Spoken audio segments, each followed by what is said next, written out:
এই মুহূর্তে বাংলা ছাড় জামাত শিবির রাজাকার না আমাকে ডাকছে তারেক রহমান আসছে। যারা দায়িত্বে ছিল 1628টা চেয়ারে, এগুলো সব জালেম। বিশেষ করে 1628টা চেয়ারে যারা ছিল এগুলোর প্রত্যেকটা জালেম। আর কিয়ামতে এদের বিরুদ্ধে মামলা দেবে আল্লাহ নিজে। কারণ জালেমের বিরুদ্ধে মামলা হামজার না। আমিরে জামাত বলছে আমরা সত্যিকারের অপরাধীদের শাস্তি চাই, উনি সাধারণ ক্ষমা ঘোষণা করিস করুক। আমরা যদি কিছু নাও বলি, জালেমদের বিরুদ্ধে মামলা সরাসরি দেবে কে? ইন্নামাস সাবিলু আলাল্লাযিনা ইয়াজলিমুনা নাস, সূরা শূরা 42 নম্বর আয়াত। আল্লাহ বলেন আমি নিজে জালেমদের বিরুদ্ধে মামলা দেব। এই কথাটা কত ভয়ঙ্কর টের পাচ্ছেন? যিনি বিচারপতি তিনি মামলার বাদী। এই জন্য আপনার জন্য আফসোস করা ছাড়া আমাদের আর কিছু করার নেই। আপনার জন্য ক্ষমা চাইলেও ক্ষমা হবে না, কারণ জালেমদেরকে আল্লাহ হেদায়েত দিচ্ছে না, দেবেও না। আল্লাহু লা ইয়াহদিল কওমাজ জালিমিন। ইয়াহদি এটা মুজারি, বর্তমান ভবিষ্যৎ, প্রেজেন্ট ফিউচার। এই জন্য জালেমদের জন্য আফসোস, সামনে যেন কেউ আবার জালেম না হয়ে যায়। কথা বলো না কেন? আমরা দেখতে পাচ্ছি বাংলাদেশে এখনো বুঝে হোক না বুঝে হোক, আবেগে হোক আর যেভাবে হোক, অনেকেই জালেম হওয়ার জন্য চেষ্টায় আছে। না, আপনি জালেম হবেন না, মাজলুম হন। মাজলুম হলে অসুবিধা নেই, কিন্তু জালেম হলে খবর আছে, আল্লাহর মামলার আসামি হয়ে যাবে, জান্নাত হারাম আপনার জন্য। ইমাম আহমদ ইবনে হাম্বলের জামানায় আমরা দেখেছিলাম, কিতাবে পড়েছি, দুই মহিলা, একজন মারা যাওয়ার পরে আরেকজন এসে লাশ ধোয়াতে গিয়ে এই হাত আটকিয়ে গেছে তার রানের উপরে। কয়েক ঘন্টা পর্যন্ত আর নড়াচড়া নেই, হাত তুলতে পারে না। এলাকার যিনি ইমাম তাকে বলছে কি করা যায়। অনেক গ্রাম্য মানুষ ফতোয়া দিয়েছে, এক কাজ করেন, জীবিত মানুষের হাত তো কাটা যাবে না, মেয়ে লোক যেটা মরে গেছে ওরা ওই জায়গায় চামড়া কেটে ফেলে। কিন্তু এমন জায়গা এই রানের উপরে, নাভির নিচে হাঁটুর উপরে, এই জায়গায় এই কাজ করলেও হতো। কিন্তু যিনি মারা গেছেন তার স্বামী বলছে না, আমার স্ত্রী মরে গেছে আর এখন চামড়া কাটবেন, মানে দরকার হয় জীবিত মানুষের হাত কেটে ফেলে। জীবিত মানুষের স্বামী যে আছে, কি বলেন, আমরা আসলাম উপকার করার জন্য, আর এখন আমাদেরই আপনি ক্ষতি করবেন? না, আমার স্ত্রী ভালো মানুষ, নেককার মানুষ, আমি আমার স্ত্রীর হাত কাটতে দেব না। আর একটু বড় ইমামের কাছে গেছে, আর একটু বড় জায়গায় গেছে, শেষ পর্যন্ত ওই দেশের প্রধান বিচারপতি ইমাম মালিক মদিনাতে থাকেন, তাকে ঘোড়ায় চড়ে প্রায় 80 কিলোমিটার দূরে এই ঘটনা নিয়ে আসলেন। ইমাম মালিক পর্দার আড়াল থেকে জিজ্ঞাসা করলেন, আমি ঘটনা বলার জন্য না, দুইটা শিক্ষা দেওয়ার জন্য, খুব খেয়াল করে শুনবেন, আমাদের এখানে বহু মানুষের এরকম গোনা হচ্ছে তাই বলছি। ইমাম মালিক জিজ্ঞাসা করলেন, মেয়ে কি করিস বলো? মেয়েটা বলেন, ইমাম আমি কিচ্ছু করি নাই, আপনি আমাকে বাঁচান। ইমাম বলে, হ্যাঁ আমি বাঁচাতে পারি, যা যা হয়েছে তাই তাই তোমাকে সত্যি বলা লাগবে। বলে, হ্যাঁ আমি সব বলবো, বলো। আমি আসলাম বাড়ি থেকে, মেয়েটাকে চাদর দিয়ে চারদিকে ঘিরে নেওয়া আছে, তার প্রসাব পায়খানা পরিষ্কার করিয়ে আমি শুধু রানের উপরে হাত দেওয়ার সময় একটা মন্তব্য করেছিলাম। মন্তব্যটা এই, মারা যাওয়ার কিছুদিন আগে একটা পুরুষের সাথে বাড়িতে ঢুকতে দেখেছিলাম আমি, কিন্তু পুরুষটা কে এটা আমি ধারণায় আমার আসে নাই, চিন্তায় আসে নাই। পরবর্তীতে এই যে হাত লেগে যাওয়ার পর যখন সব দিকে হইচই পড়ে গেছে, তখন তার ছেলে আর স্বামীকে জিজ্ঞাসা করা হয়েছে যে এই কাজটা আমি করে ফেলেছি। আমি কিন্তু একটা ধারণা করেছিলাম এই মহিলার উপরে। কিছুদিন আগে, খুব বেশি হলো আজকে থেকে 7 দিন আগে, একটা পুরুষের সাথে তাকে আমি বাড়িতে প্রবেশ করতে দেখেছি। আমি ধারণা করেছিলাম তোমার উপরে তো ফিটফাট ভালোই লাগে, ভেতরে চরিত্র এত খারাপ, এ পুরুষের সাথে। অথচ এটা ছিল তার আপন ভাইয়ের ছেলে। ভাইয়ের ছেলে তার জন্য কি হয় বলেন তো? ফুফু। কি হয়? 14 জন পুরুষের সাথে একজন মহিলার দেখা করা যায় যাচ্ছে, তার ভেতরে এটা একটা। কথা বলেন না কেন? 14 জন পুরুষের সাথে একজন মহিলার দেখা করা যায় যাচ্ছে, তার ভেতরে এটা একটা। নিজের আপন ভাইয়ের ছেলে, আপন বোনের ছেলে, এদের সাথে দেখা করা ফুফুর জন্য, খালার জন্য জায়েজ নেই। বলেন বলেন। তা আমি তো পর পুরুষ মনে করে আন্দাজে ধারণা করেছি নিক্ষেপ করার কারণে আমার মনে হয় আল্লাহ হাত আটকিয়ে দিয়েছে। ইমাম মালিক বললেন, হ্যাঁ এটা আমি ধারণা করছি। কোরআনে কারিম এরকম একটা কথা আল্লাহ জানিয়েছেন, অমাইয়াকেসেবে খতিআতান আও ইসমান সুম্মা ইয়ারমি বিহি বারিআন ফাকাদ হিতামালা বুহতানা ওয়া ইসমাম মুবিনা। দুনিয়াতে এমন বহু মানুষ আছে নিজে পাপ করে, নিজে অন্যায় করে, আর অন্যায়টা যখন সংগঠিত হয়ে যায় তখন একটা নিরপরাধ ভালো নির্দোষ মানুষের ওপরে দোষটা চাপিয়ে নিজে ভালো সাজে। সে যেন প্রকাশ্য পাপের বোঝা বহন করে নিয়ে বেড়াচ্ছে। আমার তো এই আয়াত পড়ার পরে মনে হচ্ছে বাংলাদেশে বিশেষ করে 15.5 বছরে বহু মানুষ এই আয়াতের সাথে 100% মিলে যাচ্ছে। নিজে অন্যায় করে, নিজে রাতের বেলা গাছ কাটে, নিজে রাতের বেলা গাড়িতে আগুন লাগায়, আর ভালো মানুষের উপরে দোষটা চাপিয়ে তাকে ধরিয়ে দেয়। এক কথা বলে না কেন? ভালো মানুষ ঘুমিয়ে আছে ঘরে, চোখ খুলে দেখছি থানার হাজতে, কি গো তুই গাছ কেটেছিস? কখন? স্বপ্নে। এক কথা বলছে, এটা হয়েছে না বানিয়ে বললাম?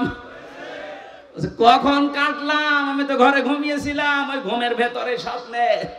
এখানে মামলা ওরকম স্বপ্নের মামলা, গায়েবী মামলা। এক একজনের নামে 300, 500, 550 পর্যন্ত মামলা দেখেছি।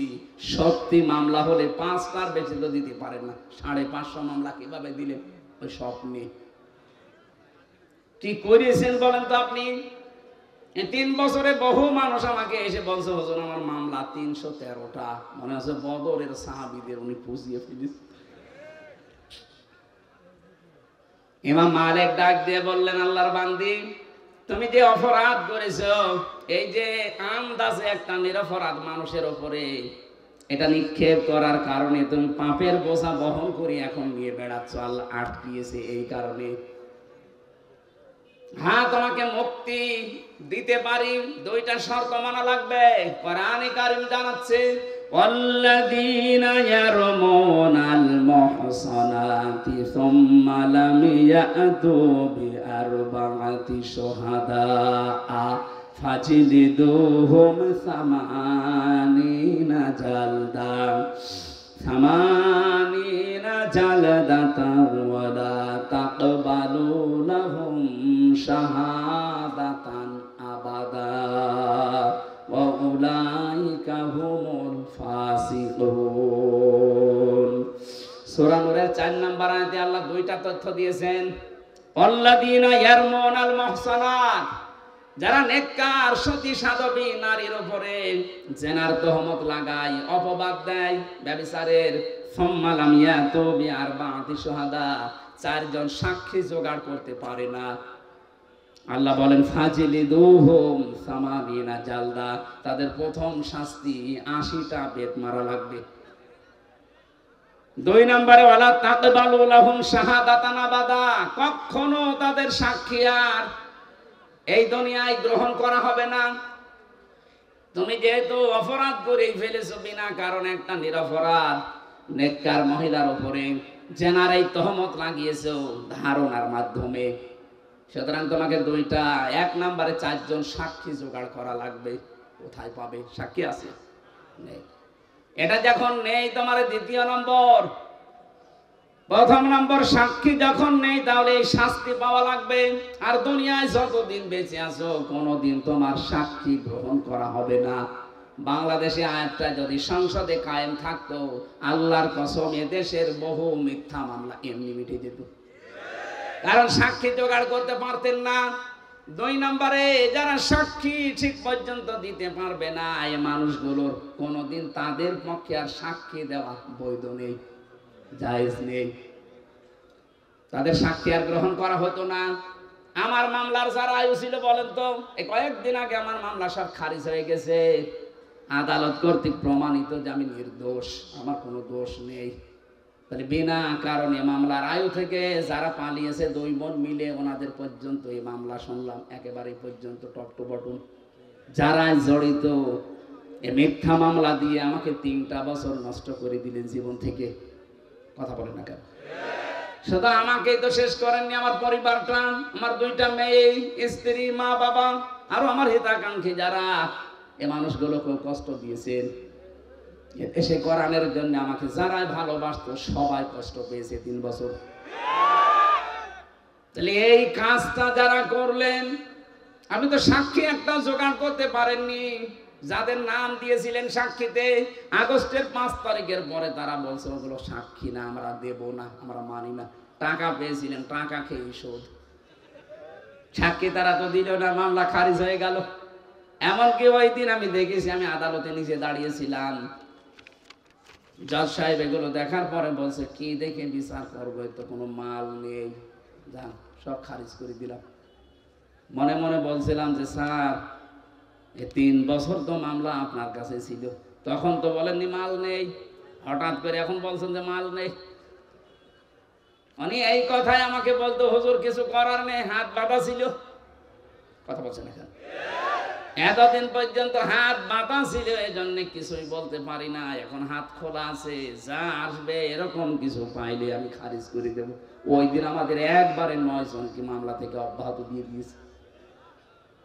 আমরা চাই এদেশে শুধু একটা হাত খোলা ছিল, আর বাকি সব হাত বাঁধা ছিল। এখন যেহেতু সব হাত খোলা আছে, এজন্য কিছুটা ন্যায় বিচার পাওয়া যাচ্ছে। আগামীতে যারা আসবে, এদেশে সবার হাত যেন আবু সাঈদের মতো এভাবে খোলা থাকে। হাত খোলা থাকলে ন্যায় বিচার পাওয়া যাবে। এই যে যারা আমার মামলার আয়ু থেকে শুরু করে যারা জড়িত, এই মানুষগুলোর সাক্ষী আর কোনোদিন গ্রহণ করা হবে না। আর নিরপরাধ মানুষের প্রতি জঙ্গি মামলা দিয়েছিলেন, যেটা আমি জানি না। আপনি যদি আমাকে বলতেন যে শিবির করে, জামাত করে, তাও তো একটা মেনে নেওয়া যেত, তাও তো আমি সময় অ্যাক্টিভ ছিলাম না।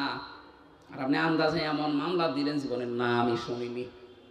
যে যে অপরাধ করে না, ওই অপরাধে তাকে যদি কেউ অপরাধী মানায়, ওই অপরাধ যতদিন সে না করবে ততদিন তার মরণ হবে না। এই জন্য জঙ্গি নাটক যারা সাজিয়েছিলেন, আজপিরান সবগুলো তারা এই জঙ্গি মামলারই আসামি। বিশেষ করে কাউন্টার টেরোরিজমের ওই সময় যিনি প্রধান ছিলেন, ওর নাম মনিরুল। এই জঙ্গি শব্দটাকে পুঁজি করে দেশে বহু মানুষকে মাটির নিচে নিয়েছে, বহু মানুষকে জীবিত অবস্থায় জান কবজ করে ফেলেছে। এটা যারা সাজিয়েছিলেন, আজ দেখেন তারা এই মামলার আসামি। কোরআনের কথা যে কত বাস্তব, যে অপরাধ যে করে নাই তার উপরে যদি বিনা কারণে ওই দোষ কেউ চাপিয়ে দেয়, ওই দোষে আল্লাহ তাকে আগে দোষী করায়। এগুলো যারা জড়িত তাদেরকে আল্লাহ এই অপরাধী এখন বানাচ্ছে। আপনারা শিক্ষা নেবেন, আন্দাজে বিনা কারণে নিরপরাধ মানুষকে যেন উল্টা পাল্টা দোষ দেবেন না। কথা বলেন না কেন? এরপরও যদি কারো শিক্ষা না হয়, আমার মনে হয় ওর কপালে হেদায়াত আর নেই। তুমি যেহেতু সাক্ষী জোগাড় করতে পারো নাই, তোমার শাস্তি এখন হবে কি? 2 নম্বরে সামানিনা জালদা, 80টা বেত মারা হবে। জাল্লাদকে নিয়ে আসো। 80টা বেত চলছে, 79টা হয়ে গেছে, হাত খোলে না। জাল্লাদ বলে, ইমাম কি করবো, আর একটা বাকি আছে। ইমাম সাহেব বললেন, দাঁড়ান, আমি কোরআনের আয়াতে 100% বিশ্বাস করি। আল্লাহ পাক কোরআনে কারিমে জানিয়েছে, ওয়া তাম্মাত কালিমাতু রাব্বিকা সিদকাও ওয়া আদলা লা মুবাদদিলা লিকালিমাতি। আমি আল্লাহ কোরআনে যত কথা দিয়েছি সব সত্য। সব কি? আরো জোরে বলেন। 2 নম্বরে ইনসাফপূর্ণ। 3 নম্বরে কোনদিন আমার কোরআনের কথা কিয়ামত পর্যন্ত কোনো পরিবর্তন হবে না, রদ বদল হবে না। 80টা তো দিয়েছি, সামানিনা জালদা, জীবনও তো হবে না। 79টা হয়েছে, আর একটা বাকি আছে। ঠিক আছে, মারো। আর একটা যখন মারা হয়েছে, সঙ্গে সঙ্গে হাত খুলে গেছে। আমি কি বোঝাতে চাইলাম বলেন তো?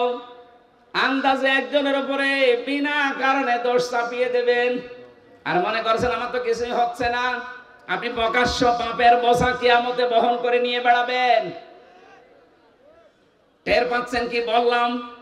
এরপরেও যদি আপনার বিবেকের এই দরজা না খোলে, কি কি দিয়ে আঘাত করলে খুলবে বলেন? আমরা সাবধান হব এখান থেকে, যেহেতু নসিহতমূলক কথা বলছি, এটা তো রাজনৈতিক মঞ্চ না। যারা ভুল করেছিলেন তাদের আমি পথ বললাম যে এইভাবে তাওবা করে ফিরে আসেন। আল্লাহ এর পরও যদি কাউকে পথ না দেখায়, এ দোষ কার? আল্লাহর দোষ। বারানি কারীম জানিয়েছে, ইয়া আইয়ুহাল্লাযীনা আমানু ইজতানিবু কাসীরাম মিনাজ যন্নি ইন্না বা'দাজ যন্নি ইসমুন ওয়া লা তাজাসসু ওয়া লা ইয়াগতাব বা'দুকুম বা'দা আইয়ুহিব্বু আহাদুকুম আইয়াকুলা লাহমা আখিহি মাইতান ফাকারিহতুমুহু ইলা আখিরি আয়া। হে পৃথিবীর মানুষেরা, যারা ঈমানের দাবি করো তাদেরকে বলছি, আন্দাজে ধারণা করা থেকে বিরত থাকবা। আর এইটা করে করে আমাদের জীবনটাই 15.5 বছরে বিষিয়ে তুলেছিল। আন্দাজে ধারণা করা, এ ধারণা করা যে গুনার কাজ। তোমরা একে অন্যের পেছনে লেগে থাকবা না, এর কথা ওর কাছে লাগাবা না। এই যে দোষ চর্চা করা, মানুষের পেছনে লেগে থাকা, ফেসবুকে দেখতে পাচ্ছি এটা নিয়ে যুদ্ধ চলছে। এটা বন্ধ হওয়া দরকার। আপনি এমন এমন মানুষের পেছনে আন্দাজে দোষ চর্চা করেন, লেগে থাকেন, জানেন ওই লোকটার ভেতরের অবস্থা জানেন, আন্দাজে একটা মিথ্যা যে ছড়িয়ে দিলেন, আপনার কারণে ওর সম্মান নষ্ট হয়। কথা বলেন না কেন? এটা ফেসবুকে আজ দেখতে পাওয়া যাচ্ছে না? আন্দাজে একজন মানুষের পেছনে এমন লাগা লাগে মনে হয় ও সব জানে, অথচ পেটে বোম মারবে ও কিছু বলতে পারবে না। আশা করছে এই গোনা থেকে আপনি মুক্ত হবেন এক্ষুনি। সঠিক না জেনে আন্দাজে কোনো কথা বলবেন না। আমি এর আগে কিছু বলে ফেলেছিলাম, আমি তওবা করে নিয়েছি। না, আমি মিথ্যা বলিনি, আমি ভুল তথ্য মিস্টেক হওয়ার কারণে বলে ফেলেছিলাম। তাও আমার নিজের কথা না, আমাকে বলা হয়েছিল, আমি যাচাই না করে বলেছিলাম। এই জন্য যাচাই না করে বললে যে ক্ষতি হয়ে যায়, এটা আমি টের পেয়েছি। এই যে ফারুকের কথাটা বলেছিলাম, এটা আমার কথা না। বগুড়াতে ওই দিন স্টেজে ওঠার আগে কওমি মাদ্রাসা মহাতামিম, উনি আমাকে মোটরসাইকেলে নিয়ে যাচ্ছিলেন স্টেজে দিনের বেলা। ওই সময় আমাকে ওঠার আগে বললেন যে কিছুক্ষণ আগে ফারুকি কট খেয়েছে আর আসিফ মাহমুদ স্যার ওই জায়গায় ইন হয়েছে। ওনার কথাটা আমি আসলে যাচাই করার সময় পাইনি। ওখানে আর 1.5-2 মিনিট পরে আমি স্টেজে, এই জন্য বলে ফেলেছিলাম, এটা ঠিক হয়নি। এরকম আরো যে তথ্যগুলো বিভ্রাটের কারণে, যে যাচাই বাছাই না করে যেগুলো বলেছি, ওগুলো আমি জাতির কাছে স্বীকার করছি, ক্ষমা চাচ্ছি। বাকি যেগুলো কোরআন হাদিস থেকে তথ্য দিয়েছি, একটা তথ্য আমার জানা মতে অন্তত ভুল হয়নি। জেনারেল কিছু কথা হয়তো গড়মিল হতে পারে, মিথ্যা না, মিস্টেক হতে পারে। মিথ্যা আমি বলিনি কোনো তথ্য। কোরআনে কারীম তো প্রশ্নই আসে না, হাদিসেরও প্রশ্ন আসে না। জেনারেল যে কথা, বাংলা কথা কিছু বলা হয়, এর ভেতরে হয়তো যাদের কাছে শুনেছি এই মানুষগুলো ওই রকম গ্রহণযোগ্যতা সম্পন্ন মানুষ না। এই জন্য আমি জাতির কাছে এটা রেকর্ড হচ্ছে। ভুল করলে স্বীকার করা এটা দোষের কিছু না। এই কথা বলেন না কেন? এটা আমি কোরআনের পাখির কাছে শেষ শব্দ শুনেছিলাম যে ভুল কিছু করলে স্বীকার করবা, এর দ্বারা সম্মান আরো বাড়বে। কিন্তু আমাদের চরিত্র, বাংলাদেশের মানুষের ভুল করলে স্বীকার করা তো দূরের কথা, আরো বৃদ্ধি বাড়ে। এই কথা বলেন না কেন? এখনো পর্যন্ত যারা এই 5 আগস্টের সাথে জড়িত, এত বড় গণহত্যার সাথে, এখনো অনেকে স্বীকার করতে রাজি না। স্বীকার করেন, আপনি অনুশোচনা করেন, অনুতপ্ত হয়ে বলেন যে না, ভুল হয়ে গেছে, শাস্তি যা আছে দেন। তাহলে শাস্তি যা আছে, 165টা মামলা হয়েছে। আমার 2 মামলায় যদি 3 বছর হয়, 165টা মামলা তোমার তো মিথ্যা ছিল, আর আপনার জেনুইন মামলা। কথা বলেন না কেন? ডক্টর ইউনূস কয়েকদিন আগে ঘোষণা দেয়নি যে শুধু 5 আগস্টের বিচার না, 2006 থেকে 28 অক্টোবর থেকে শুরু করে 24-এর 5 আগস্ট পর্যন্ত যা হয়েছে সব বিচার আমরা করব। আর আমরা মামলা আমরা দেখতে পাচ্ছি এইভাবেই মামলা হয়েছে। সুতরাং 165টা মামলার যদি 1.5 বছর করেও শাস্তি হয়, কতদিন হতে পারে আপনি বলেন? আমার মনে হয় আপনি কবরে চলে যাবেন, এরপরে আবার জীবিত হবেন, এরপর আবার কবরে যাবেন। আমি মকিম গাজীকে পেয়েছিলাম জেলখানায়, বললাম ভাই কয় বছর আপনার জেল? বলছে 160 বছর। 160 বছর ওর জেল, ওর হায়াত আছে অতদিন, ও কবরে চলে যাবে না? আবার জীবিত হবে, আবার জেলে যাবে, তারপরও শোধ হবে কিনা আল্লাহ জানে। তা আপনি যা করেছেন যদি সত্যি অনুশোচনা আসে আপনার ভেতরে, আমি যেমন ভুল করেছিলাম আমি স্বীকার করলাম, আপনি ভুল করেছেন বলেন যে হ্যাঁ এই যে 3000, 2000 কে 3732 জন মানুষ হত্যার সাথে আমি জড়িত, আমার নির্দেশেই 6 সাল থেকে আরম্ভ হয়েছে। বলেন না কেন, অসুবিধা কি? কারণ আপনি তো বলেছিলেন লগে বইটা নিয়ে আসুন। এরা তো আর এমনি যেতে চায়নি, আপনি বলেছিলেন, এরা নিয়ে গেছে। আপনি হুকুমের আসামি, এই কথা বলছেন না কেন? এটাকে আমি মিথ্যা বলছি, এটা সত্য। এটা একেবারে পানির মতো স্বচ্ছ দেখা যাচ্ছে। এক হিন্দু ড্রাইভারকে পেয়েছিলাম ওই 7 সালে, 6 সালের ঘটনার পরে। এখান থেকে যাচ্ছিলাম সিরাজগঞ্জ গোল চত্বর থেকে, মাহফিল ছিল আমার এই যে রায়গঞ্জ না রায়পুর আছে, এখানে ছিল। ওনারা মোটর সাইকেলে দিয়ে গেল এই মোড়ে, তখন বাসে আসতাম। তখন কেবল দাখিল পরীক্ষা দিয়ে আলেনে পড়ি, এই সময় ওই ছোটখাটো মিলাদ পড়তাম। আমারে নিয়ে বাসে তুলে দিল। বাসের গাড়ির ড্রাইভার এই যে নাটোর রোডে, এই বনপাড়ার এই রোডে যাওয়ার সময় রাস্তার মাঝে একটা কুকুর মরিয়ে পড়ে আছে, দিয়ে না দিয়ে বাম দিয়ে দিল, গাড়ি ঝাঁকি দিয়েছে। ড্রাইভারকে বললাম আপনি এমন করলেন, এখনই তো উল্টিয়েছে। আমার বসে দেখছেন একটা কুকুর মরিয়ে পড়ে আছে, আমি আবার ডবল করে চাকা দেবো, আমার বিবেক নেই। আমি বললাম আরে ভাই তো মরা কুকুর, একে মেরে ফেললে কি আর না মারলে কি? ড্রাইভার আমার দিকে ঘুরে বলছো হুজুর আপনি কি আসলে হুজুর নাকি বেশ ধরেছে? আপনি কেমন হুজুর? দেখছেন যে একটা মরা কুকুর পড়ে আছে, আমি ডবল করে গাড়ির চাকা চালাবো, আমার বিবেক নেই? হ্যাঁ। আপনার নাম কি? সুব্রত। আপনার নাম শুনে বুঝলাম ওর ইমান নেই, কিন্তু বিবেক আছে। এক কথা বলছেন না? ওর গায়ে থাবা দিয়ে বলেছিলাম যে ভাই আপনার ইমান নেই কিন্তু আপনার বিবেক আছে, যে মরা জিনিস আপনি আর ডবল করে মারলেন না। অথচ গত বছরে, এটা 7 সাল, গত বছরে 6 সালের অক্টোবরের 28 তারিখে আমার জসিম ভাইকে ওরা মেরে ফেলার পরে লাশের উপরে ড্যান্স দিয়েছে। এদেরকে মানুষ বলা যায়? এখনো পর্যন্ত যারা বলছেন না কি হয়েছে, কি হয়েছে, আপনার উপরে তো হয়নি। ওই জসিম যদি আপনার বাবা হইতো আপনি টের পেতেন। কথা বলেন না কেন? যার কাছে যে অপরাধ আমরা করি তার কাছে যে স্বীকার করব, অনুশোচনা করব, অনুতপ্ত হব, এটা আমাদের আদি পিতা করেছিলেন, এই জন্য সে মাপ পেয়েছেন। শয়তান করে না, এই জন্য সে মাপও পায় না। হযরত আদম আলাইহিস সালাম বলেছিলেন রব্বানা যালামনা আনফুসানা, হে আল্লাহ আমার ভুল হয়ে গেছে, আমি জুলুম করে ফেলেছি, তুমি যদি আমার উপরে রহমত নাজিল না করো, আমাকে যদি মাফ না করো, তাহলে আমি ক্ষতিগ্রস্ত হয়ে যাব। অন্যায় করার পরে স্বীকার করা, আফসোস করা, অনুশোচনা করা, অনুতপ্ত হওয়া, এটা আদম আলাইহিস সালামের খাসলত। কথা বলেন না কেন? আর অন্যায় করার পরে স্বীকার না করে আর্গুমেন্ট পেশ করা শয়তানের খাসলত। ও বলেছিল আনা খায়রুম মিনহু খালাকতানি মিন নার ওয়া খালাকতাহু মিন তিন, যে আমি একে সেজদা দেব মানে আমি আগুনের তৈরি আর ওটা মাটির তৈরি, আমার ভেতরে পাওয়ার আছে, শক্তি আছে, আমি সব জ্বালিয়ে দিতে পারি, আর ও তো মাটি, ও পড়ে থাকে, ও তো ক্ষমতাই নেই। শয়তান অহংকার করেছিল ক্ষমতার, পাওয়ারে। কিসে? বলেন বলেন। শয়তান যদি ক্ষমতার অহংকার করার কারণে আল্লাহর কাছে 2টা জিনিস থেকে চির বঞ্চিত হয়েছে। 1 নম্বরে শয়তান কোনোদিন ক্ষমা পাবে না, 2 নম্বরে শয়তান কোনোদিন জান্নাত পাবে না। এই 15.5 বছরে যারা ক্ষমতার দম্ভ দেখিয়েছেন, যারা ক্ষমতার দম্ভ দেখিয়েছিলেন, বলেন তো এই শয়তানের সাথে মিলে যাচ্ছে কিনা? আমি কোরআনে কারিমে একটা আয়াত পেয়েছি, আল্লাহ পাক বলেন ফাতিলকা বুয়ুতুহুম খাবিয়াতাম বিমা যালামু, আল্লাহ যেন হাত দিয়ে দেখাচ্ছে, হে নবী ওই যে ওই ঘরের দিকে তাকান, ফাতিলকা বুয়ুতুহুম খাবিয়াতাম বিমা যালামু ইন্না ফি যালিকা লাআয়াতাল লিকাউমি ইয়ালামুন। এটা সূরা নামলের ভেতরে আছে, 52 নম্বর আয়াত।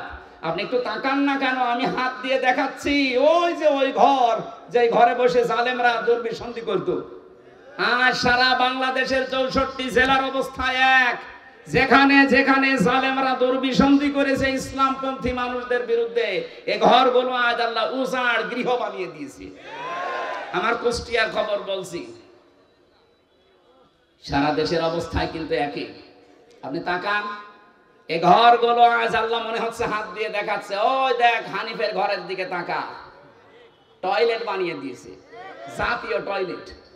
আবু জাহেলের বাড়ি বানিয়েছিল আন্তর্জাতিক টয়লেট, এখানে তার আন্তর্জাতিক মানুষ আসে না, এজন্য এটা বানিয়েছে জাতীয় টয়লেট। ইনোর বাড়ি বানিয়ে দিয়েছে জাতীয় টয়লেট। শুধু ওর বাড়ি না, ওর চেহারা পর্যন্ত মানুষ এখন পচা ডিম মারছে। এই কথা বলেন না কেন? এর চাইতে আল্লাহ কি দেখাবে আর বলেন তো? এটা তো কুষ্টিয়ার খবর বললাম, বাকি জেলাতে এর চাইতেও খারাপ অবস্থা, বিশেষ করে ঢাকা। এত জাঁকজমকপূর্ণ ছিল, কালকেই দেখলাম পেপারে, এত জাঁকজমকপূর্ণ ছিল যে জায়গাটা শুধু যেতে পারলে অনেকে চুমা খেত, সেই জায়গাটা এখন উজাড় গৃহ হয়ে গেছে। এই 3 মাসের ভেতরে সেই জায়গা মনে হচ্ছে শয়তান বাস করে। আপনি যেতে দেন এভাবে, আর কিছুদিন ওই জায়গাটা আমার মনে হয় আবু জেহেলের বাড়ির মতো আন্তর্জাতিক টয়লেট হয়ে যেতে পারে।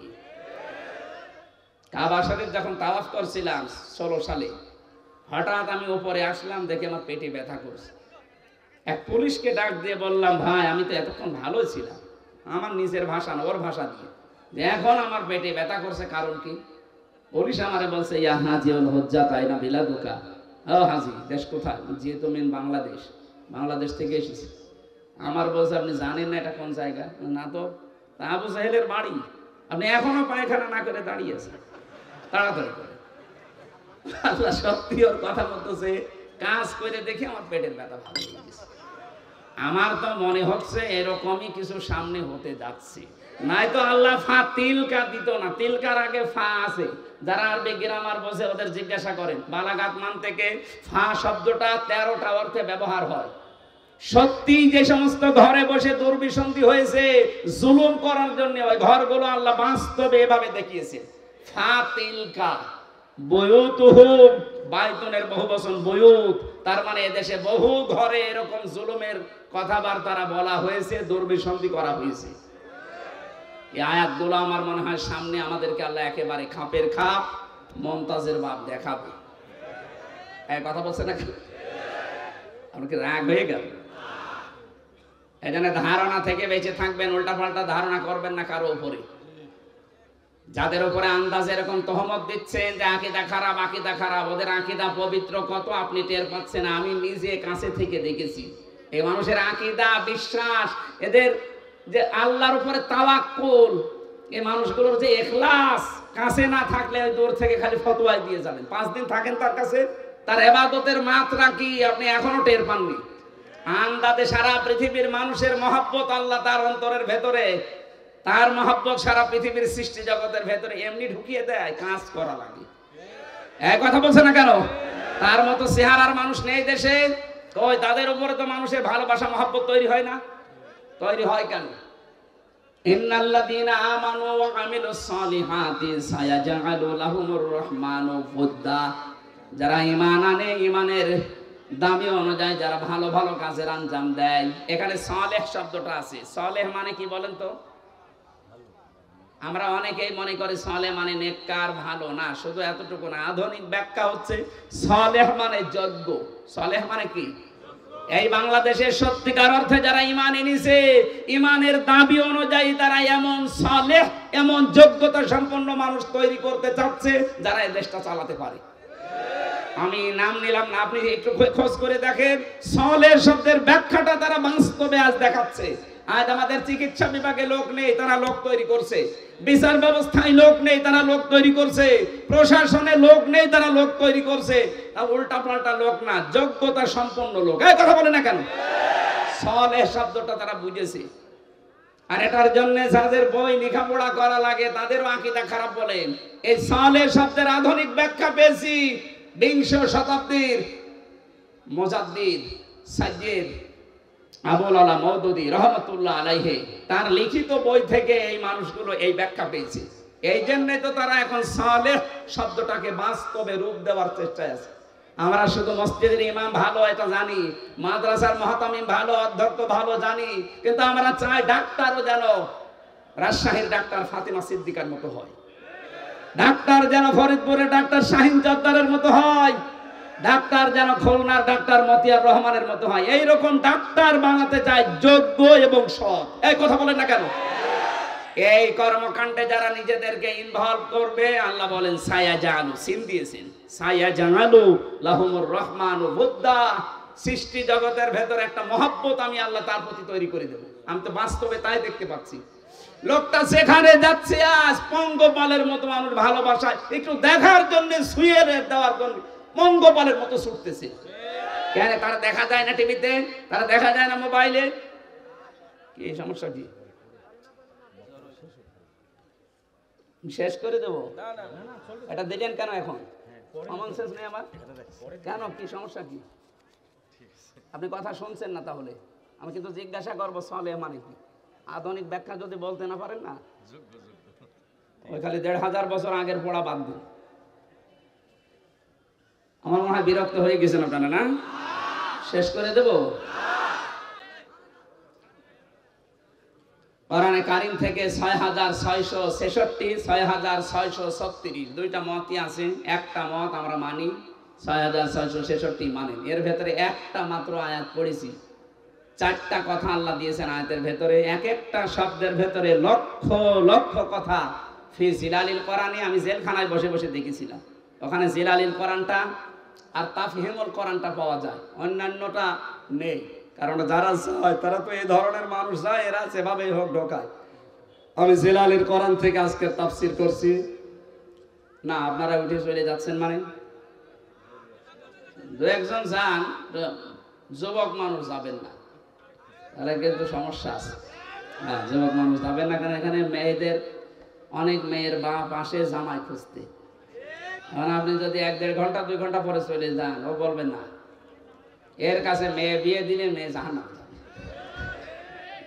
এই জন্য আপনি নিজের পায়ে নিজে কোড়াল মারবেন না, অন্তত কিছুক্ষণ বসেন, কষ্ট হলেও।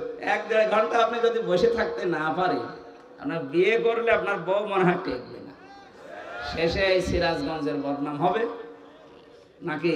আমি আর নিচে নামলাম না, তেলাওয়াত করছি, জবান খুলে সবাই পড়বেন। আউযু বিল্লাহি মিনাশ শাইতানির রাজিম, বিসমিল্লাহির রহমানির রহিম, ইয়া আইয়ুহাল্লাযীনা আমানু রুকউ ইলা আখিরি আয়া। এ পর্যন্ত থাক আজকে।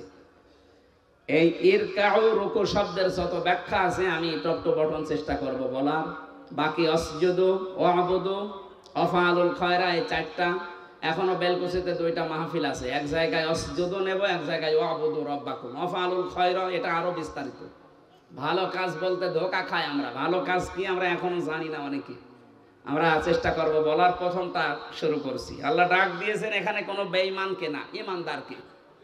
সুতরাং বেঈমান যদি থাকেন আপনি চলে যান, ওই যে চলে যাচ্ছে চলে যান। না না, বেঈমানের জন্য আজকের আয়াত না, আজকের আয়াত ঈমানদারদের জন্য। যান আপনি তাড়াতাড়ি চলে যান। এখন প্রশ্ন আসতে পারে, আমার যে ঈমান আছে আমি কিভাবে টের পাবো? আমার যে বিশাল জুব্বা গায়, আমার মাথায় পাগড়ি, এত বড় টুপি, আমার ঈমান নেই মানে? না, ঈমান আছে কিনা সাহাবী প্রশ্ন করলেন। বিশ্বনবী বললেন, ইদা সাররাতকা হাসানাতুকা ওয়া সাআতকা সাইয়্যাতুকা ফাআনতা মুমিন। মুসলিম শরীফের হাদিস।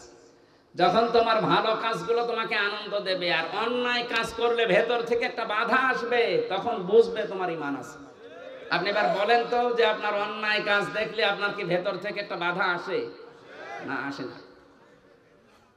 যাদের মোবাইলে বললাম উল্টাপাল্টা সিনেমা আছে, নভেল নাটক আছে, থিয়েটার আছে, যাদের উল্টাপাল্টা ছবি আছে, নিজে দেখলে আনন্দ লাগে, এই মুরব্বি দেখলে আপনার লজ্জা লাগে।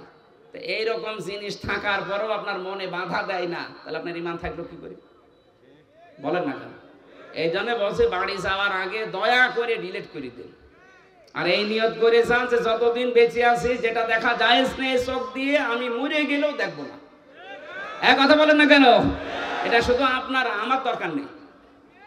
আমি সহ যারা আছি অন্তত এই গোনা থেকে, চোখের এই গোনা থেকে আমরা আজকে মোবাইলটাকে পবিত্র রাখি। আমার এর ভেতরে আন্তর্জাতিক স্কলার যারা, বিশেষ করে ডক্টর নোমান আলী খান, ডক্টর জাকির নাইক, আর আমার খুব বাংলাদেশের সাজ্জাদ কামাল উদ্দিন জাফরি হাফিজাহুল্লাহ, ওনার লেকচার আছে। বাকিটা আমার মেয়ের কয়েকটা ছবি আছে, অন্য কিছু আর নেই। আর আপনার মোবাইলে খালি পরিমণির ছবি।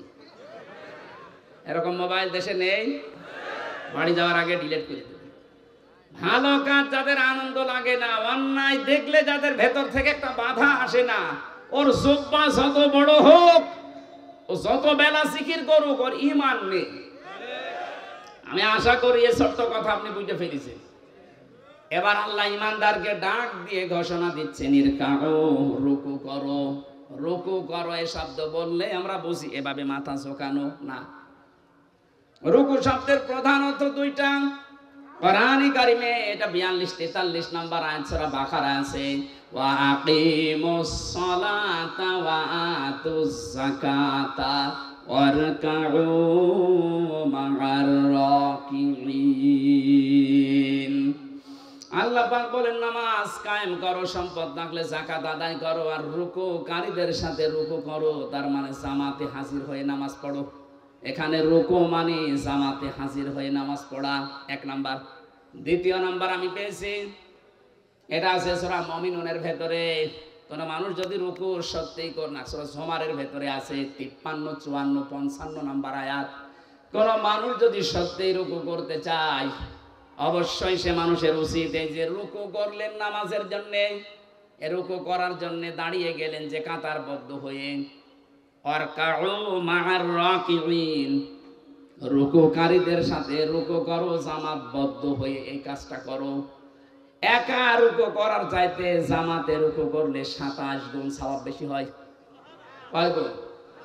এই 27টা পয়েন্ট ওখানে লেখা আছে।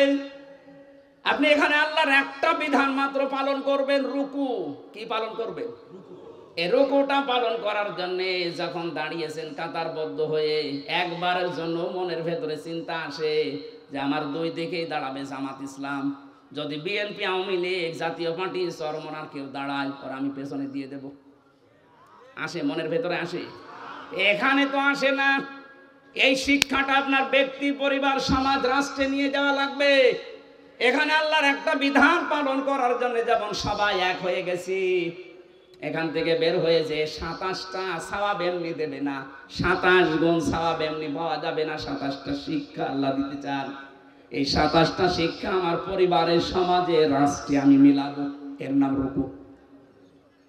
এই রুকু যদি আজ বাংলাদেশে আমরা সত্যি মেনে চলতে পারতাম, 27 গুণ সওয়াবের জন্য যারা এই ফজরের নামাজে কষ্ট করে উঠে শীতের সময় যান, এই 53 বছর সময় লাগার কথা ছিল না। রুকুটা বুঝলে 53 বছর আগে এই দেশের রুকু রাষ্ট্রীয়ভাবে কায়েম হয়ে যেত। আমরা ওইটাই চাই। আমরা রুকু শুধু নিজে নিজে করবেন মানে, জামাতবদ্ধ হয়ে রুকু করেন। পরিবার, সমাজ, রাষ্ট্রে সব জায়গায় আল্লাহর রুকু আপনি কায়েম করবেন। কোরআন পড়ার যে সমস্ত হকগুলো আছে তার ভেতরে দ্বিতীয় হক এইটা, মান ক্বারাআল কুরআনা ফাস্তাযহারাহু, যে ব্যক্তি কোরআন পড়ে আর কোরআনকে যারা বিজয়ী করার জন্য চেষ্টা চালায়। এজহার মানে শুধু প্রকাশ করা না, এজহার মানে শুধু স্পষ্ট করা না, এজহার মানে দাঁড় করানো, এজহার মানে কায়েম করা, এজহার মানে প্রতিষ্ঠা করা, এজহার মানে বিজয়ী করে দেখানো। 53 বছরে আজও আমরা রুকু করতে আসি, কিন্তু কোরআনে কারিমকে আজও বিজয়ী করতে পারিনি। কথা বলেন না কেন? এটা অনেকে রাজনীতি মনে করে আপনি দূরে থাকেন। কোন কারণে থাকেন আমি খুঁজে পাইনি। কোরআন পড়ছে সওয়াবের নিয়তি, অথচ কোরআনকে এজহার করার জন্য, বিজয় করার কোনো চিন্তা ভাবনা নেই। এগুলো বোঝাতে গেলেও বলে হুজুর এটা দুনিয়ার কাজ, রাজনীতি। এটা রাজনীতি হয় কি করে? ফাস্তাযহারাহু শব্দটা যারা বোঝে, অভিধান যারা বোঝে, আধুনিক অভিধান বেত্তা যারা লিখছে যে ফাস্তাযহারাহু মানে কোরআনকে যারা বিজয় করার চেষ্টা চালাবে, এই মানুষগুলো কোরআন পড়লে যে 4টা শর্ত আছে তাদের দ্বারাই আদায় হবে। কোরআন পড়তে হবে শুদ্ধ করে, কোরআন বুঝতে হবে, কোরআন নিজে মানতে হবে। 4 নাম্বার, কোরআন মানুষকে মানাতে হবে। এই জন্য আমরা যারা রুকু, আল্লাহর নির্দেশ, রুকু করতে চাই, এখন থেকে রুকু করলে যেহেতু 27 গুণ সওয়াব হয়, রুকুকারীদের সাথে রুকু করলে এই 27 গুণ সওয়াব নিতে হলে পরিবার, সমাজ, রাষ্ট্রে 27টা শিক্ষা মেলানোর দরকার আছে না নেই? পরিবারের শিক্ষা কি রুকুর?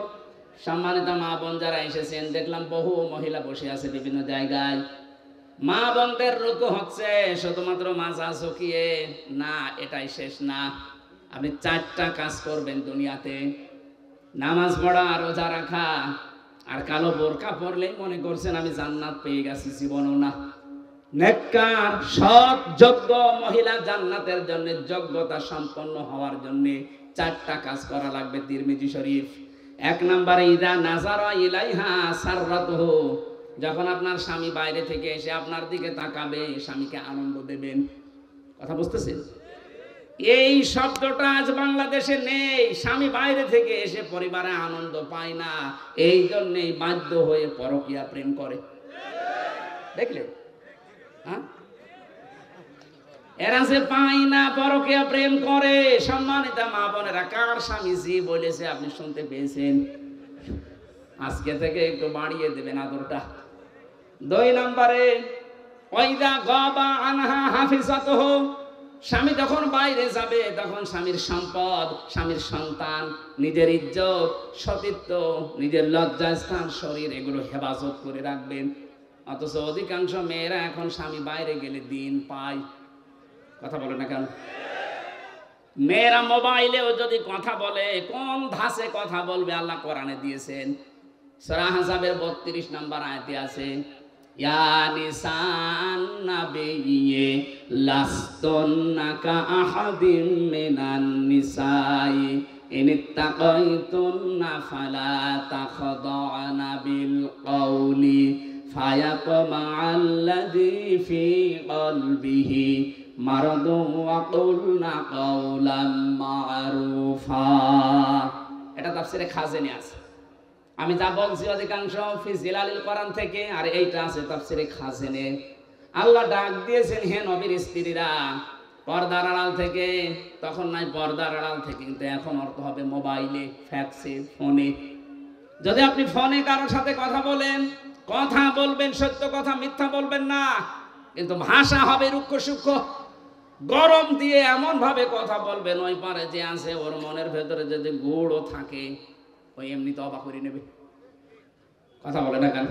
হ্যাঁ, শুধু 14 জন পুরুষ বাদ দিয়ে, 14 জন পুরুষ যাদের সাথে আপনার বিবাহ করা হারাম, আপনার আপন ভাই, আপনার বাবা, আপনার বোনের ছেলে, আপনার ভাইয়ের ছেলে। আমি কথা বোঝাতে পেরেছি কিনা বলেন? এই 14 জন আছে সূরা নিসার 21-22 নম্বর আয়াতের তাফসীরে পাবেন। এই 14 জন পুরুষ মানুষ বাদ দিয়ে যদি কাবার ইমাম আব্দুর রহমান সুদাইসিও কল দেয়, আপনি কথা বলবেন সঠিক কথা, কিন্তু ভাষা এমন করবেন।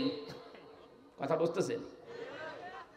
বলেন তো, স্বামী বাইরে গেলে এরকম করে মেয়েরা, আরো দিন পেয়েছে, এমন কায়দায় কথা বলে, ওই পাশে যে আছে ও মনে করে কাজ হচ্ছে। 2 দিন 5 দিন 1 মাস 2 মাস পরে দেখা যাচ্ছে 2-3 সন্তানের মাকে নিয়ে উনি আল্লাহর রাস্তায় পালিয়ে গেছে। না, এটা করা যাবে না। 3 নাম্বারটা বলার জন্য আমি এর উপর ব্যাখ্যায় হাদিসটা নিয়ে এসেছি। এই ভালো করে শুনেন। অতুইনু আলা দীনি যাওজাতিহা, আপনার স্বামী যদি দ্বীনের কাজ করে, দ্বীন প্রতিষ্ঠার কাজ করে, মানবতার পক্ষে কাজ করে, স্বামীকে সময় দেবেন, স্বামীকে ছাড় দেবেন, স্বামীকে উদ্বুদ্ধ করবেন। কিন্তু অধিকাংশ মেয়েরা এই লাইনে নেই। ওর স্বামী দ্বীনের একামতে দ্বীনের কাজ করে, দ্বীন প্রচারে কাজ করে, মানবতার সেবা করে, ও আরো বাধা দেয়। আপনি নামাজ পড়ে রোজা রেখে কালো বোরকা পরেও জান্নাত যেতে পারবেন না। 4 নাম্বারটা হচ্ছে, স্বামী যেটা পছন্দ করে ওটা যদি জায়েজ হয়, জীবন থাকতে আপনাকে ওইটা মেনে নেওয়া লাগবে। আমি স্বামী, যত স্বামী এখানে আছে, প্রত্যেকটা স্বামী আমরা চাই বিয়ের পরে যেন আমাদের মা বাবা আমাদের সাথে থাকে। আমি খেয়ে থাকি না খেয়ে থাকি, আমার মা বাবা সাথে থাকবে। কথা বলে না কেন? কিন্তু 100টার 98টা মহিলা এটা চাই না। এটা চাই না, তার কারণ আছে, একে শুধু পানি পড়া দেয় এর মা আর ওর বড় বোন, ওখান থেকে বারবার শুধু কান পড়া দেয়, কতদিন থাকবি, আলাদা হয়ে যা। এই কথা বলছে না? এরকম ছোট মনের বউ আছে? কার আছে হাত তোলেন তো? একজনের আছে। সম্মানিত ভাই, সম্মানিত মা বোনেরা, না আপনার রুকু হচ্ছে না। কিসের রুকু করেন আপনি? যে 4টা বললাম, একটাও মিলাতে পারলেন না। আশা করছি এই 4টা কথা মেনে নেবেন। এই রুকু যদি এভাবে আমরা পয়েন্ট আকারে দুনিয়াতে করতে পারতাম, এই পৃথিবীর চিত্রই পাল্টিয়ে ফেলতে পারতাম। আর আমরা ওই রুকুই চাচ্ছি সামনে ইনশাআল্লাহ।